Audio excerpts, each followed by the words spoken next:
Welcome, movie fans. Thanks so much for joining us for episode 82 of Reading Between the Reels. If you're a new listener, we're so glad you found us. If you've been enjoying the show, please tell someone about us, post on X or Facebook, write a review on your favorite podcast catcher, or just recommend the show to a friend. I'm Craig Dickinson, and I'm joined as always by my co-host, Justin Eldon. Corey Hatchman's out tonight, but should be back next time. How's it going, Justin? So good. Excellent. And today on the show, we're thrilled to be joined by Thomas Riddle, educator and founder of Imagineering Education and co-founder of Star Wars in the Classroom and Adventures in Learning with Indiana Jones. Welcome to the show, Thomas. I appreciate it, Craig. Justin, it's a real honor to be with you guys. Yeah, we were talking a little bit off mic that you've actually been on the show. Our listeners will probably be familiar with you from our RBR in class segments when you talk to my students over Zoom. And this is the first time we had it on the show proper and way overdue. But we're so glad you're here. I appreciate it. And I always have a blast talking with your kids. They're always well prepared, and it's a lot of fun. Yeah. So tonight we are talking about Raiders of the Lost Ark from 1981. And I thought Thomas would be the perfect guest for this. And so, Thomas, I'm going to ask you to start us off with what are your overall thoughts on Raiders of the Lost Ark?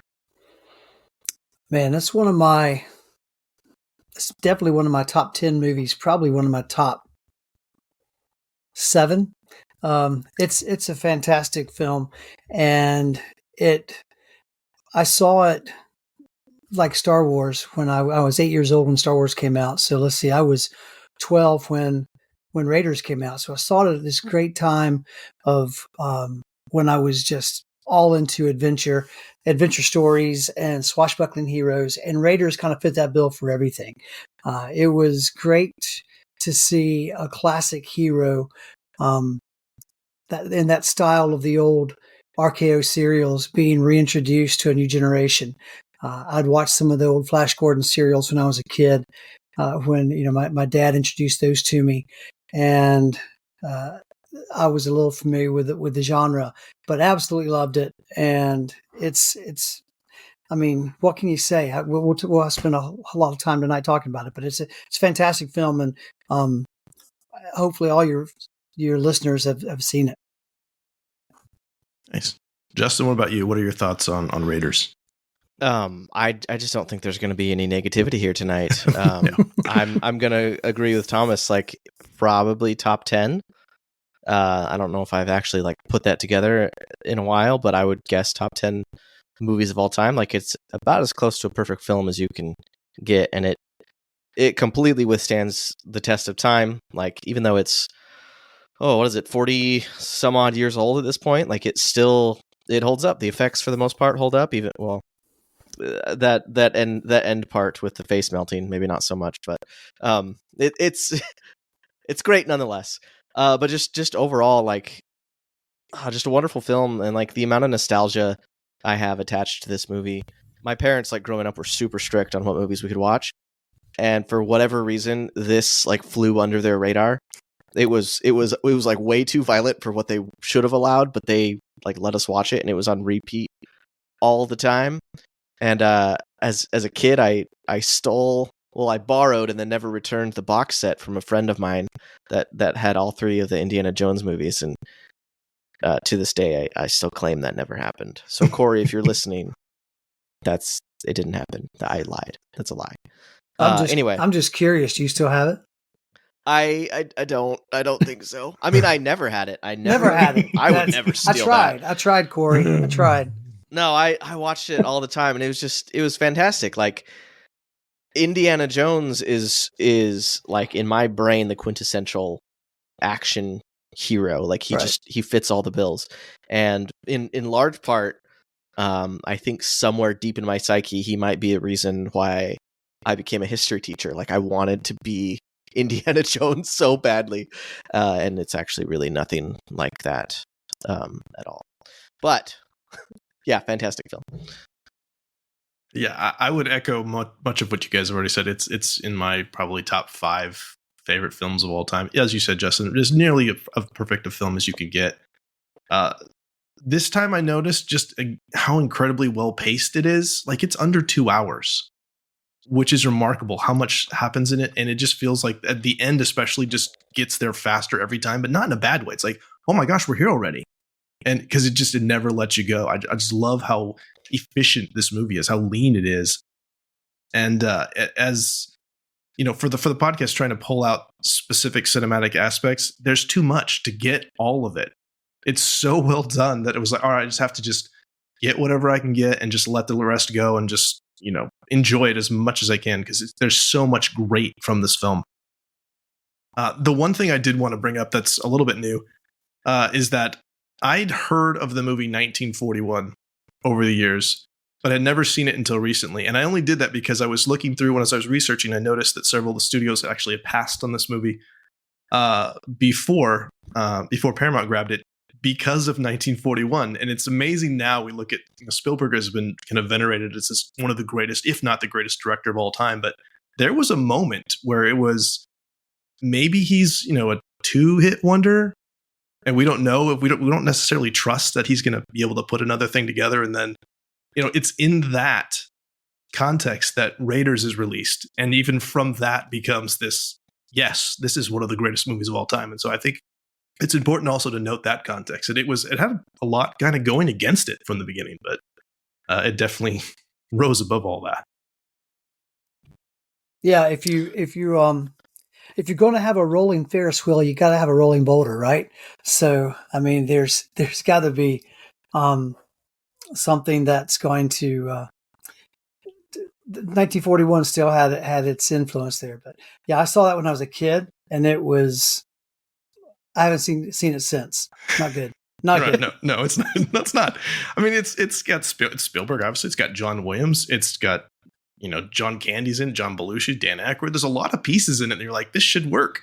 And Christopher Lee's in it. It just doesn't work. But it has all the ingredients. It's just yeah, kind of like Big Trouble in Little China, Craig. Oh, and except for that's a great film, but it's like every way that 1941 didn't, and that's a period piece too, as is, you know, Raiders. So it's kind of interesting. Everything that didn't work for 1941 worked for Raiders. So let's go ahead though. Let's jump into some of the things that do work. Cinematography things, composition, color, cam work. I'm just going to throw it out there. You guys just whatever you notice that you want to bring up, any of those things, and then I'll just jump in.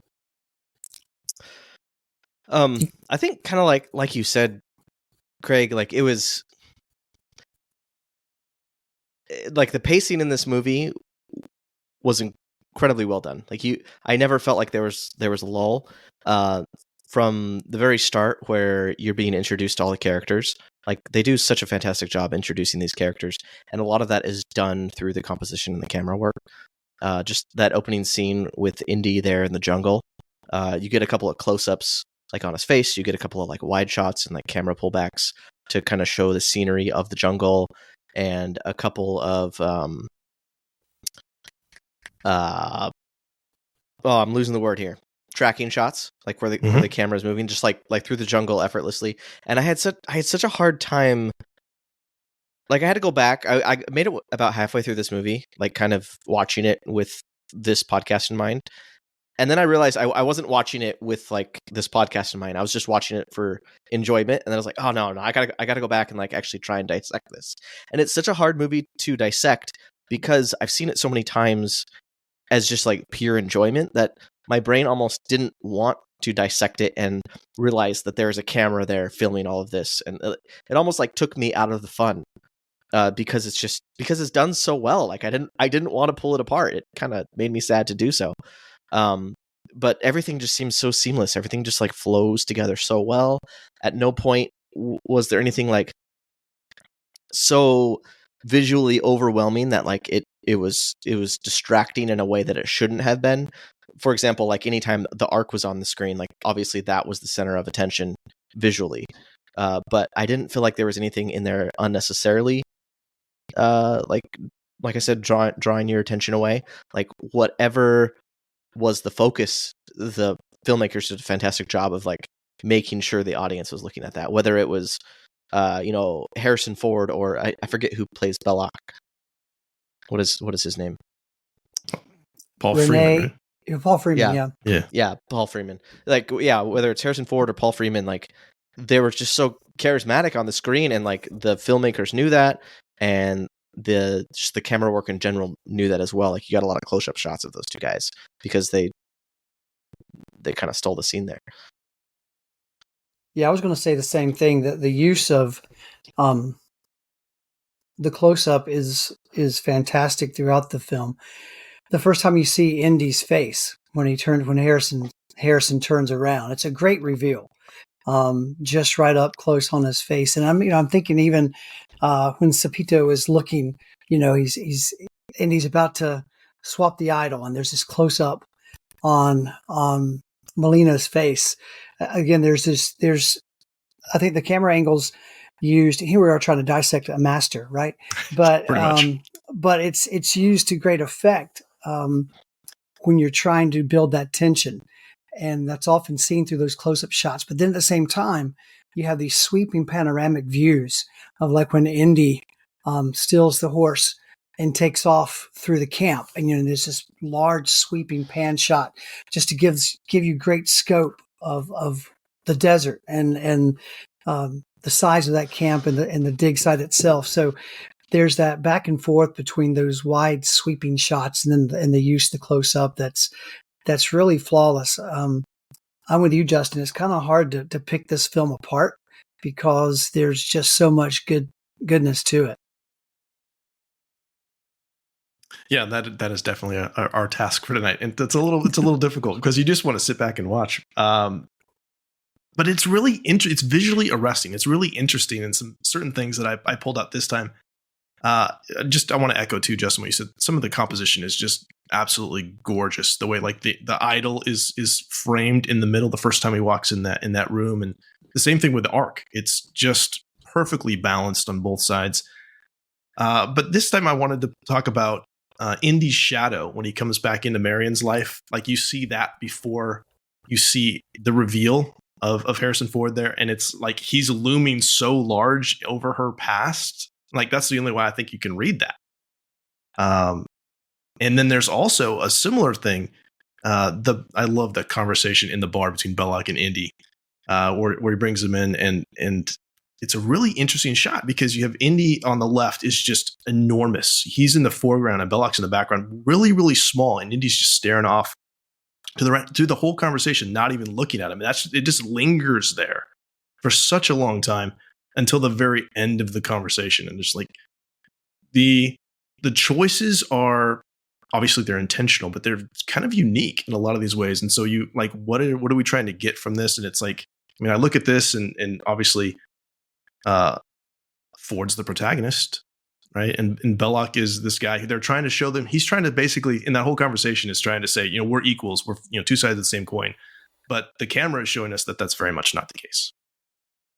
And I just love those little quirks of things like that. Yeah, I think what you pointed out about the shadow is a fantastic point, because I always thought the same thing, Craig. It's kind of like the shadow of the past, where he's walking. It's this looming specter of Indy in Marion's life. So I really like how that is, and it's huge. It's large on the wall, so it's really overpowering her. But yeah, I think I've never thought about that shot with Belloc, where Indy's framed closer more in the foreground, and it definitely sends the message of who is the larger figure, who's the protagonist. Yeah, in both of those sequences too, I love how they kind of sprinkle this throughout. Like, you get the sense that these characters have a past with one another, and there's a lot of history between them, both professional and not so professional, that it touches on, and it kind of like it wants, like, you want to know more about, okay, what has happened before we met these characters, but it's not so distracting from the here and now, what's going on in the film. I like that they're able to sprinkle that there. Mm-hmm. Yeah, and Kasdan's a master at that, where you're like, there's a hinted past, and you want to know more, but you don't have to necessarily to make the story work. Anything else in cinematography that we need to talk about before we move down to sound? Yeah, one thing I really like is the scene where they're looking at the headpiece with the old Egyptian man, with the imam. And in the background, that was beautifully framed as well. You've got Indy and Salah and the imam, but in the background, you start noticing the clouds rolling in. And there's this foreshadowing of the looming danger that's to come. And of course, they're also, they're discussing the power of God.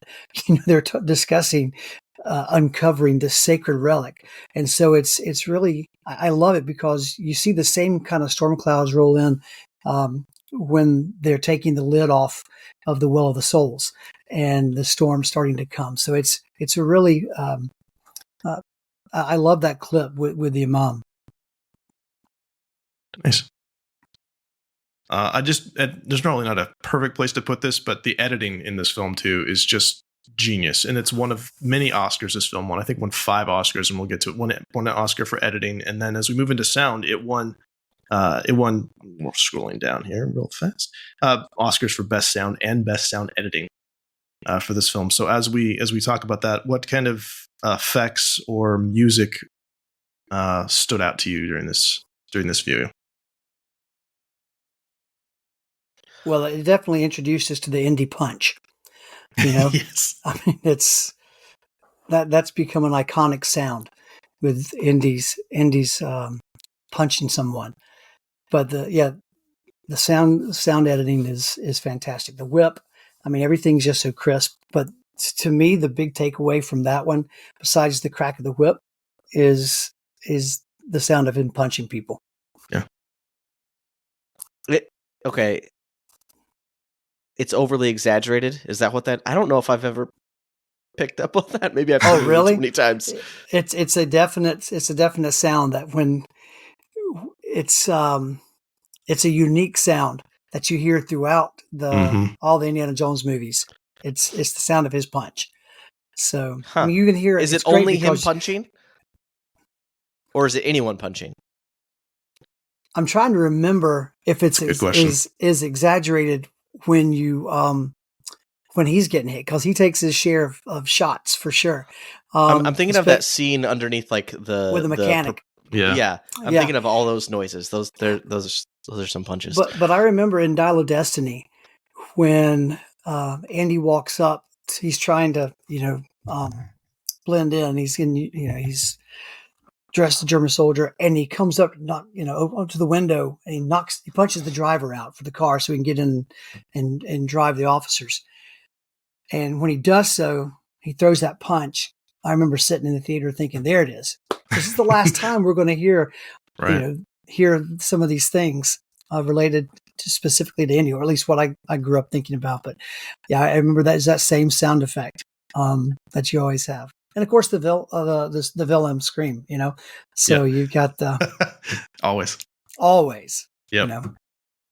I remember along the same lines before I knew what that was as a kid, and like watching that and hearing that scream, I was like, "What? Why is there the same scream in all these movies? What's going on?" And then as an adult, I was like, "Oh, it's like a thing. Okay, got it." Easter egg. I was going to say along the lines of the punch being super loud, the gun too. Mm-hmm. It's a Winchester rifle to stand in for the pistol, which is, I mean, that's way too loud, but it's awesome. And yes, I think that's just his gun that's so loud. Maybe it's highly customized. Like Indy has customized it to certainly extra powerful. Some other fun things with this one too. The arc lid opening is the back of a toilet being lifted off. That's fun. God bless Ben Burt, man. The things he comes up with. It's crazy. I also found that the snake slithering in like the Well of the Souls is him running his hands through cheese casserole. So, I mean, it's great. Because I can't, even though I know that, I'm watching that and it's still, no, those are snakes. That's what snakes sound like. Right. So if I was ever in that situation, I'd be sorely disappointed that don't sound like that.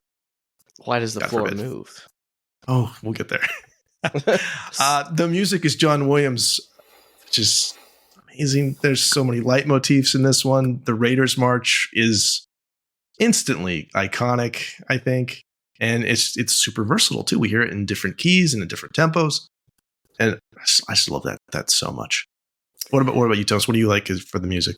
I love the fact that Williams had two themes, and Yes. and he couldn't choose between. He played them both for Spielberg, and Spielberg said, "Why can't you use them both?"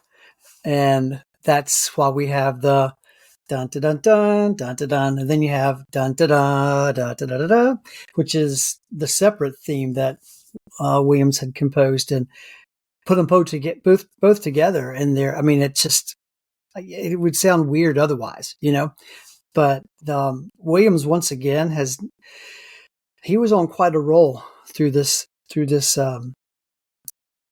time period in his filmmaking, and Raiders just was another knockout of the park.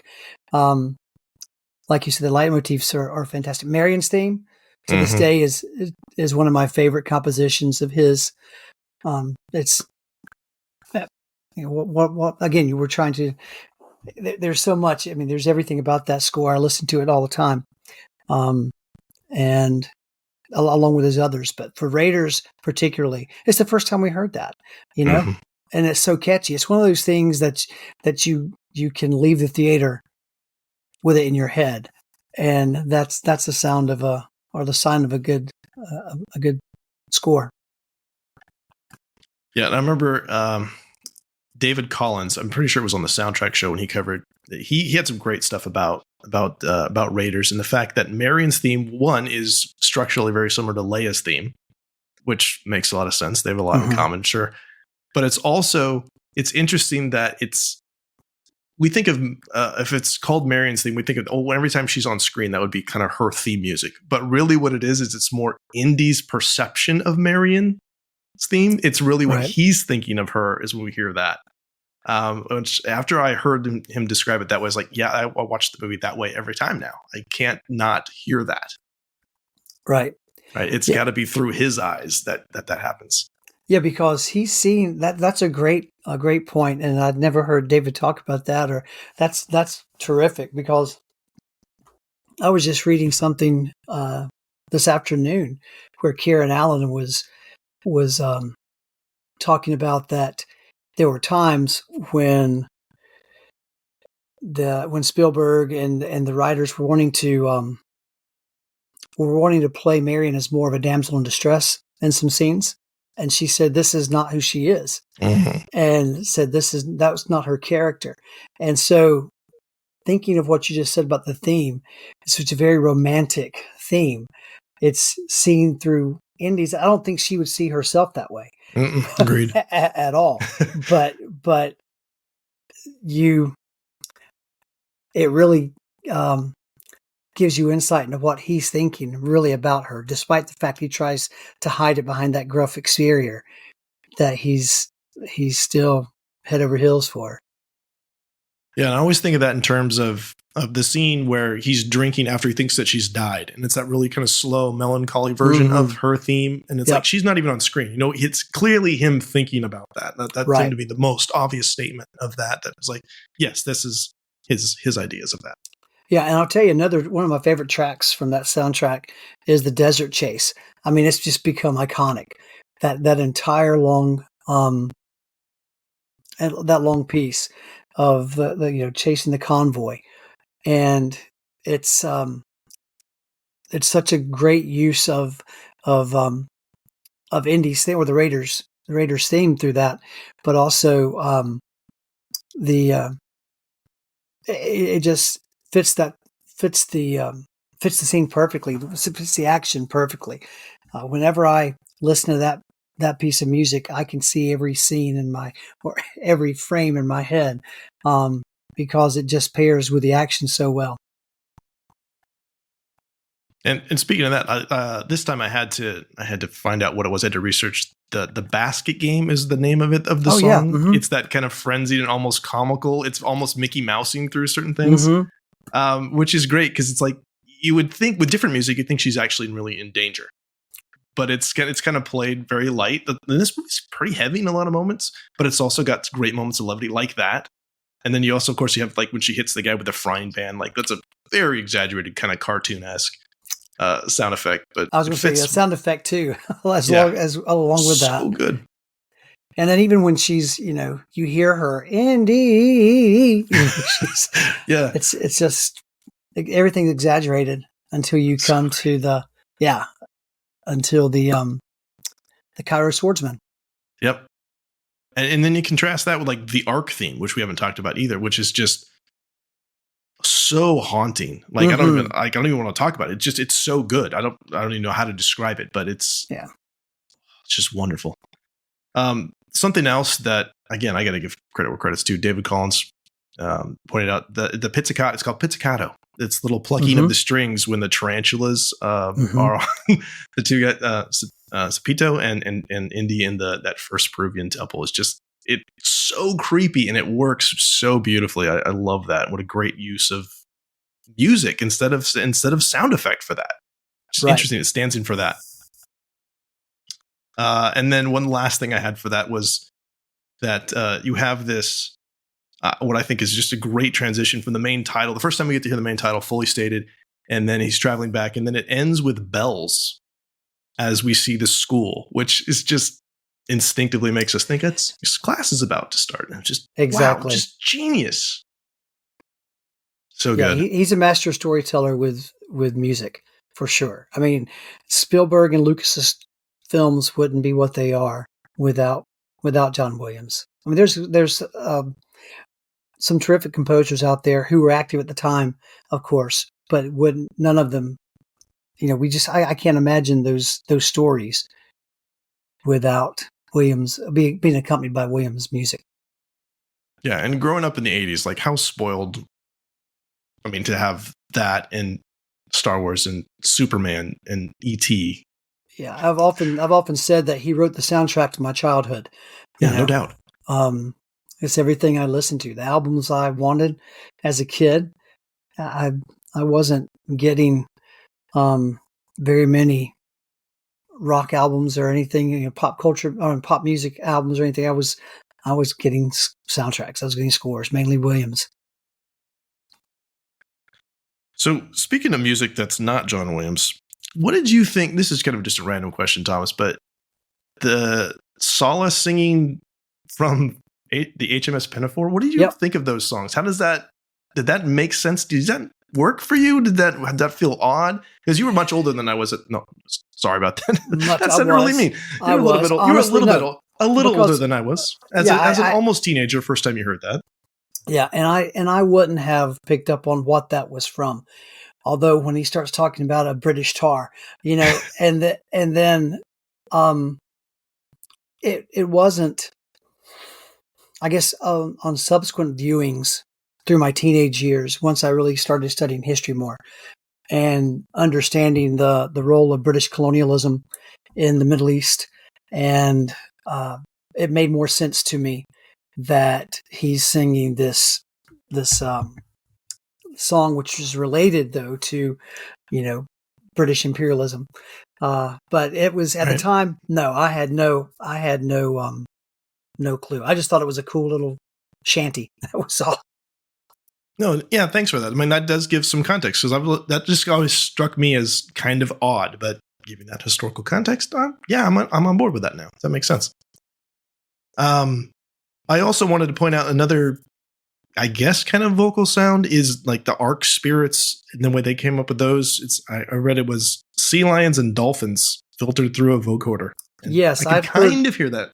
Right, I'd heard that before, and I still going back. I can't hear it, even though I've read that before. I still just can't. I can't get that. But yeah, the sound. Ben Burtt just outdid himself on this film. He does with everything, but for this one, I think particularly, there's so many iconic sounds that came out of this, and of course, accompanied with John Williams music. It was just it's wonderful for the ears. Nice. So we're going to go ahead and move down to performance. And I would say that really there's moments where we could have veered into melodrama, but I think it all stayed pretty steady, even in some fantastical things. And so dialogue, this amazing dialogue in this. And so usually in this section, Thomas will ask for, like, do you have one or two favorite phrases or conversations or examples of dialogue from this film? Um, I know, I'll put you on the spot a little bit. no. Actually, one of my favorite lines from that film is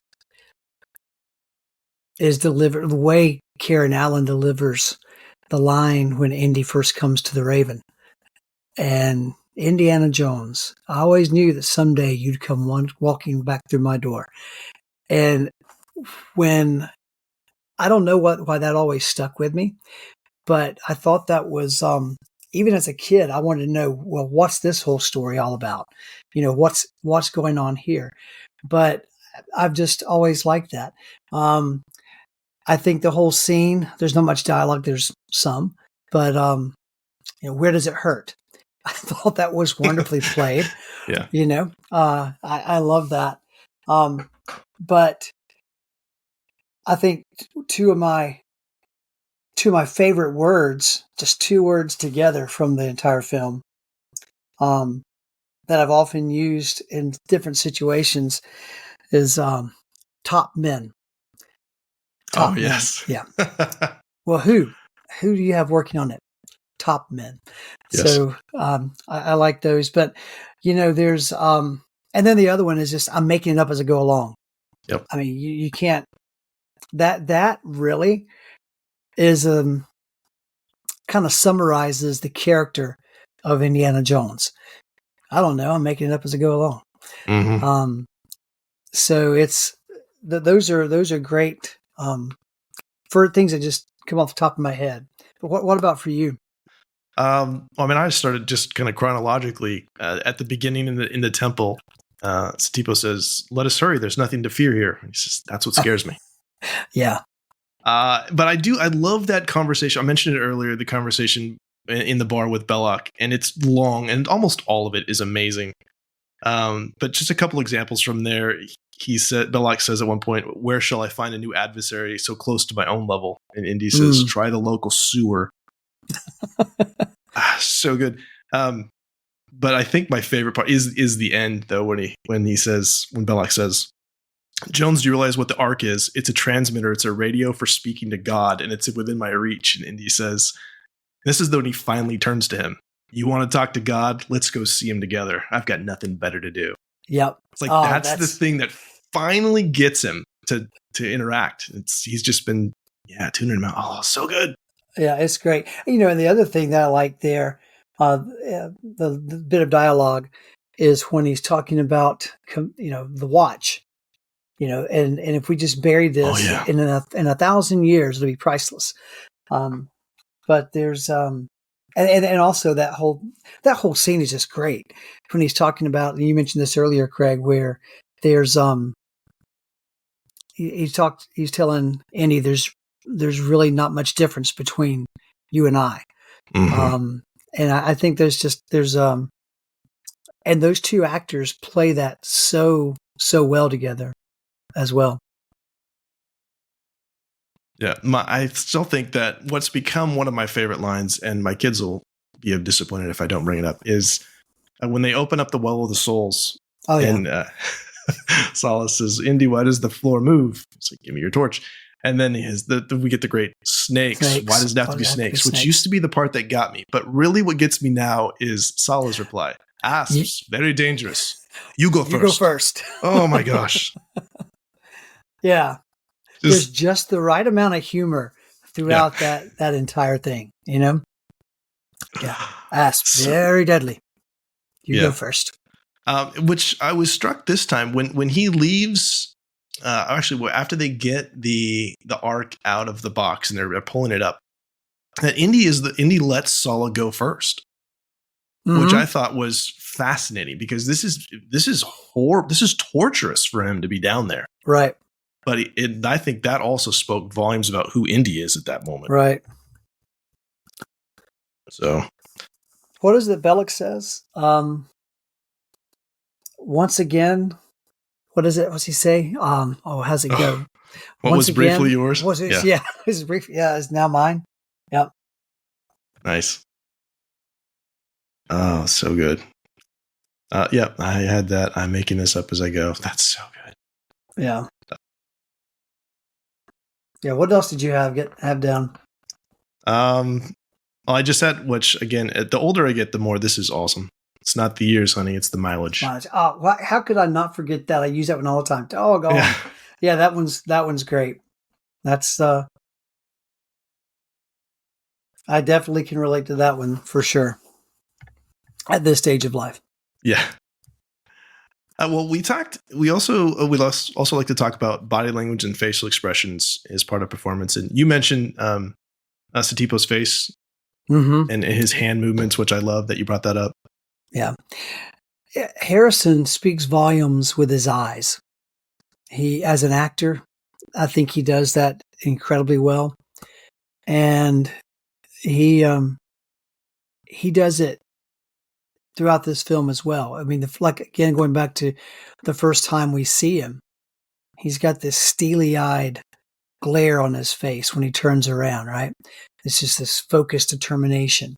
And then even when you see him with Sala and Marion at Sala's house or up on the roof, the laughter, that subtle laughter. It's the first time you really kind of see him let his guard down. And even when he sees Marion, when he discovers Marion is still alive, he has such a range of expressions that I think as an actor, he does incredibly well. And it really brings depth to the character of Indiana Jones. But those are things that the look of confusion that that confused look that he'll yes. often give. He does it as Han Solo too, like in Empire Strikes Back. Who, me? It's that right. You see that with Indy several times, and even the pratfall when he gets punched in the face by the mechanic. Yes, and it falls backwards. It falls backwards. I mean that look on his face again. It's those little subtle nuances that Ford plays so well that makes you. I think it makes the character so much more human. So much more identifiable. So he does, but I love the acting that he does with his eyes throughout. I mean, most of his films.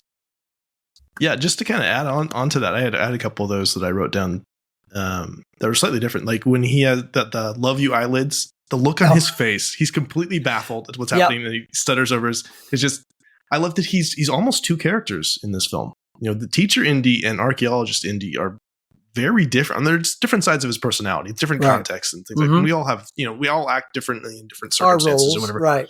Sure. But it's interesting that we do get to see these other sides of his personality where he's not in control.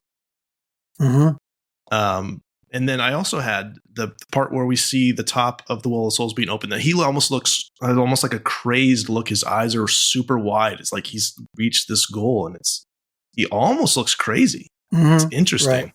Almost like he's possessed.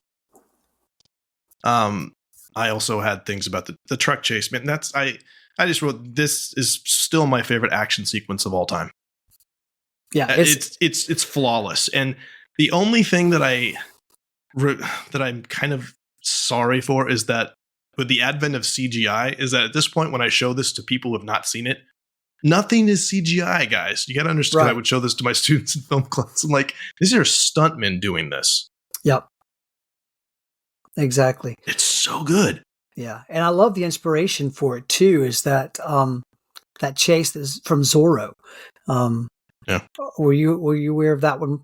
I did not know that. Yeah, there's actually there was a lobby card that was at ILM, if I'm not mistaken. That's where it was. But there's an image.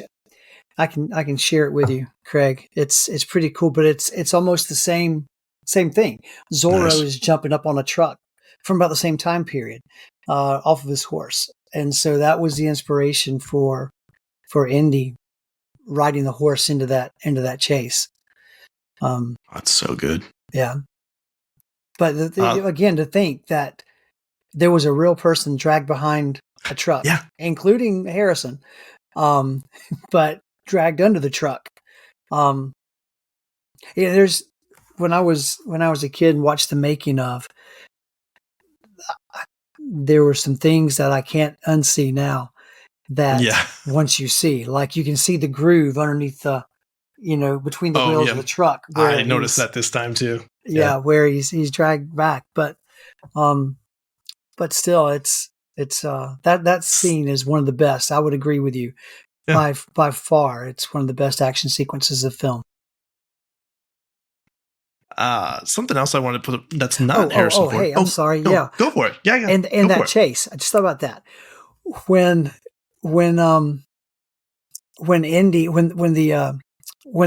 the guy falls off the ladder during that chase, and Indy's in the cab of the truck with the German soldier, and the guy falls on the windshield. You know what I'm talking about? It has this look. Yes, I do. Yeah, and they're both kind of look shocked, and the German guy turns and smiles at Indy, and he throws him. Yeah. I mean, it's just again one of those. Just the subtle nuances, the facial expressions that are great. But yeah, I digress. Oh no, that's kind of what we do.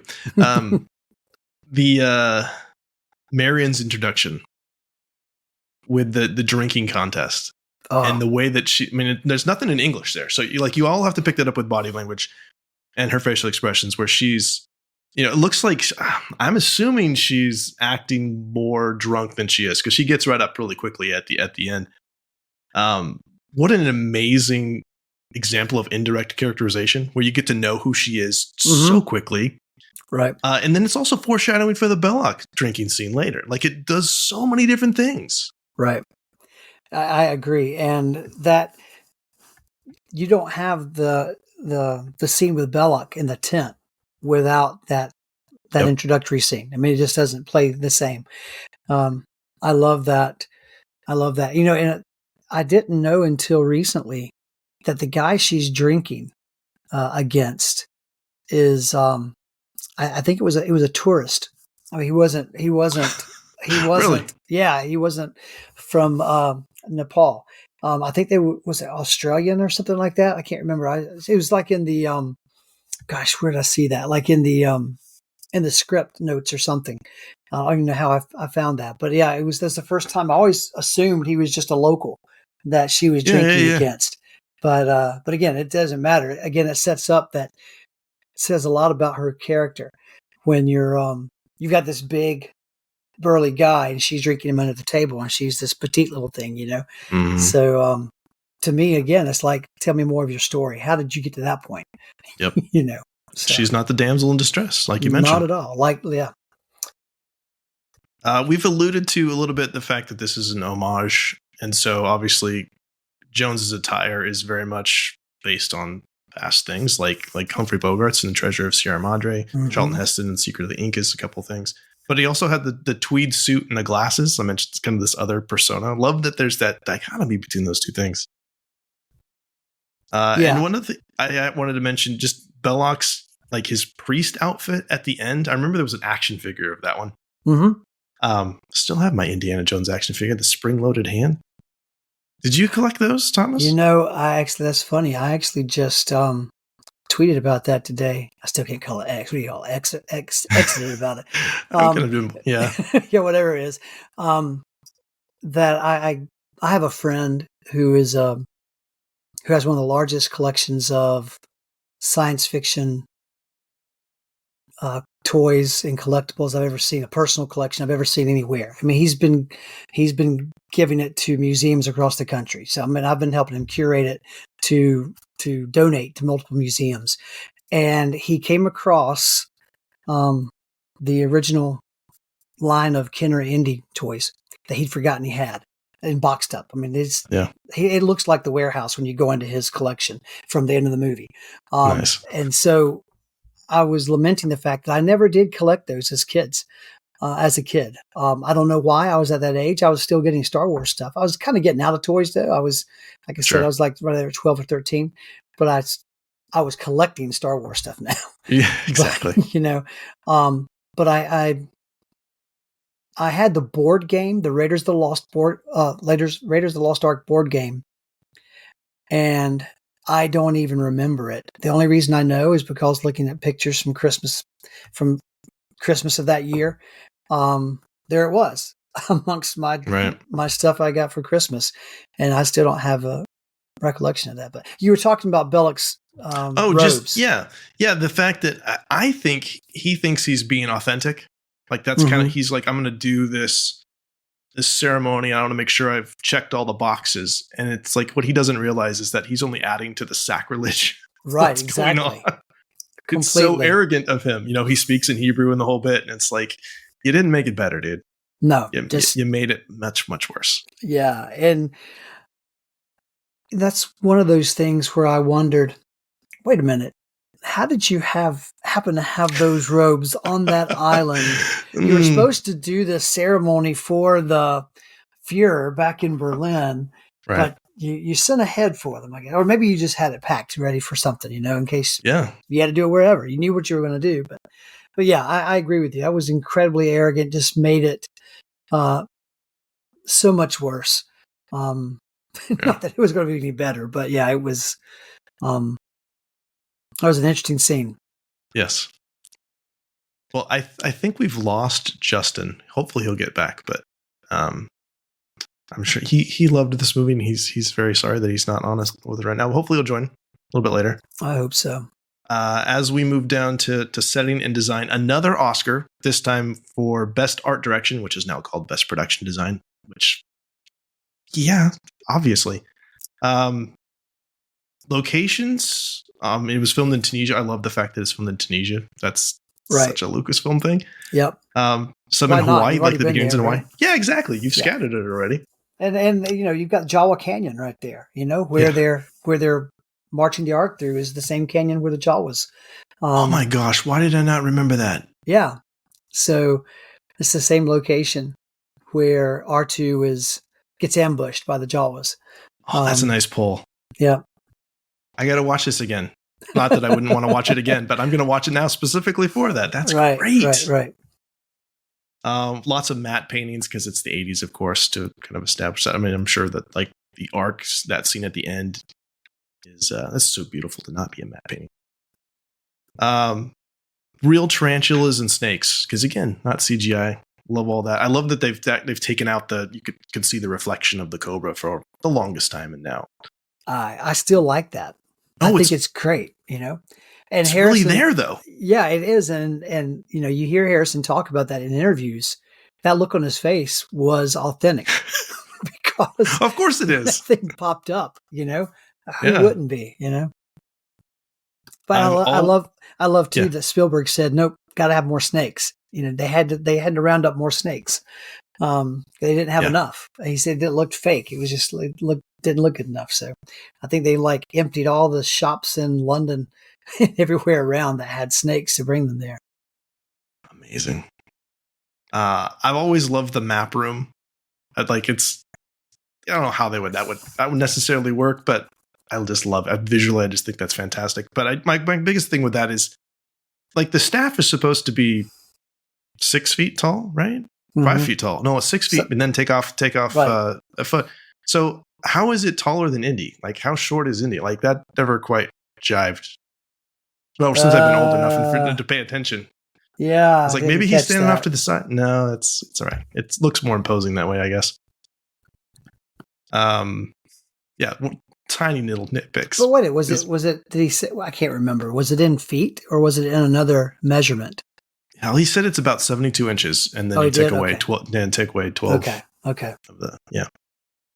This time I paid special attention to to make sure that I knew exactly where C-3PO and R2-D2 are. Mm-hmm.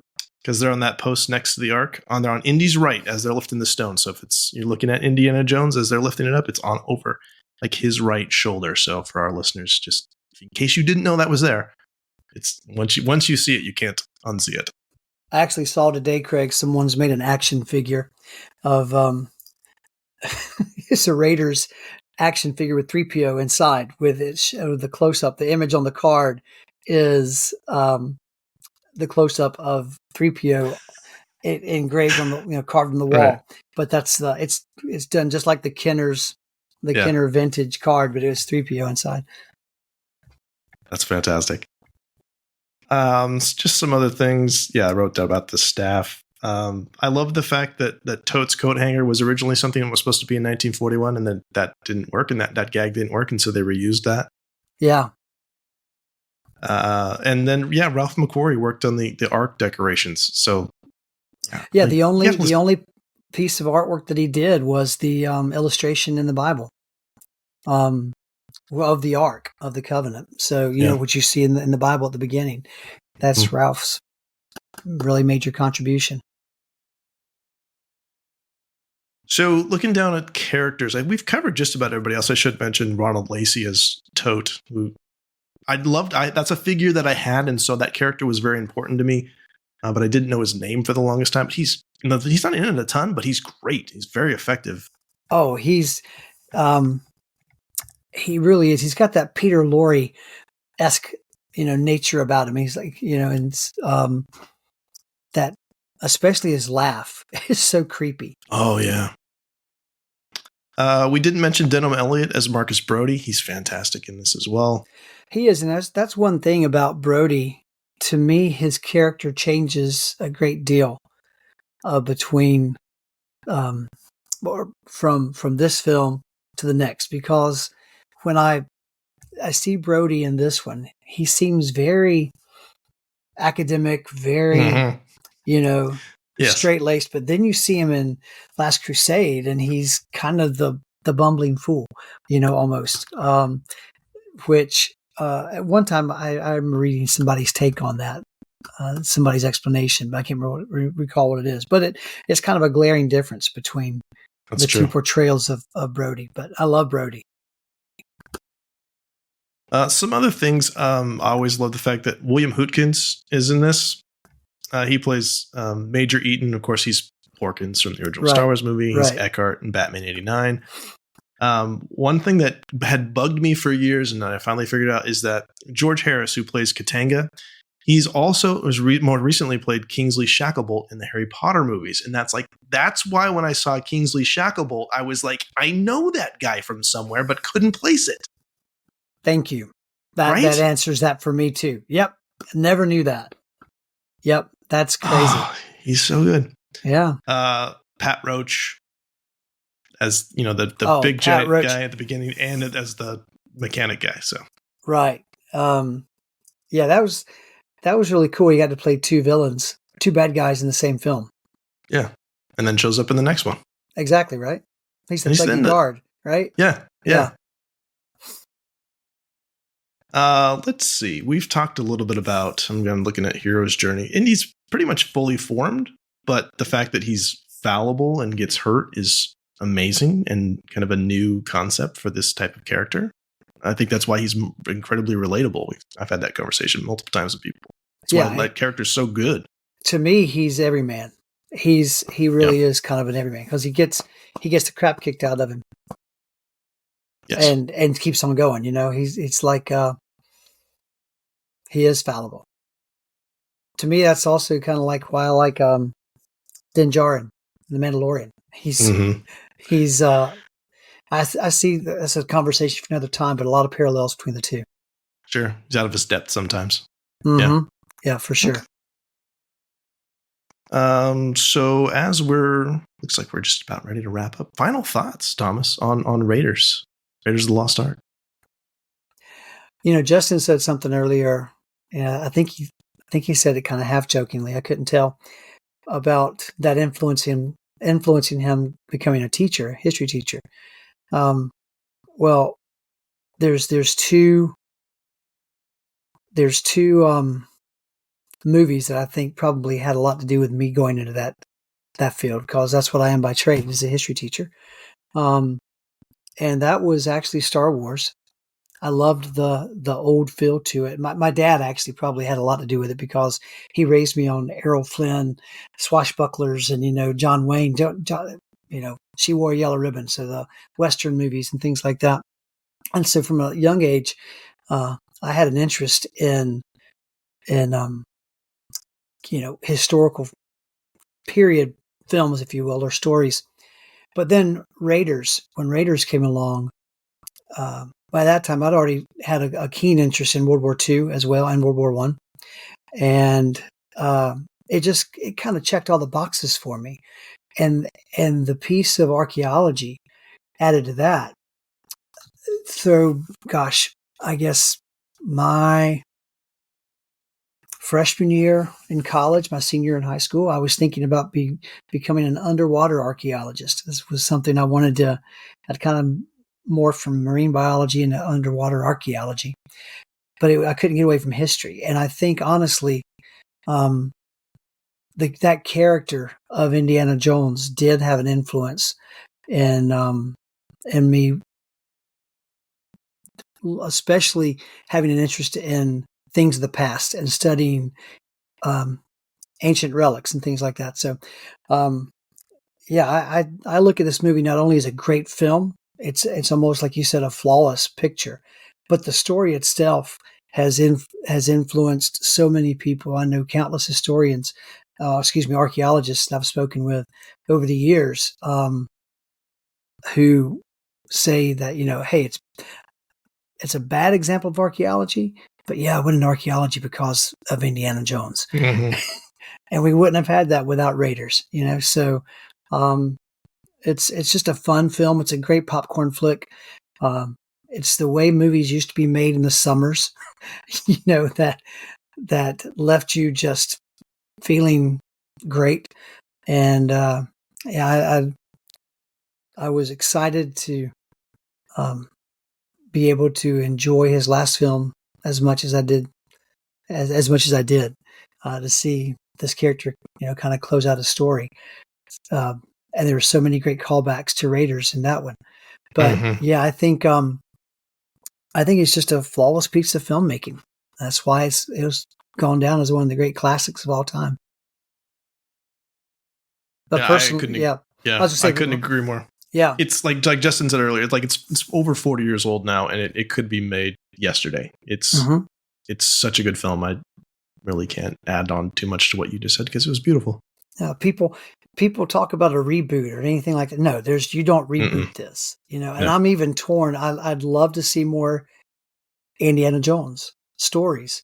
I think animation is the way to go. I think comics or novels or things like that, especially an animated series.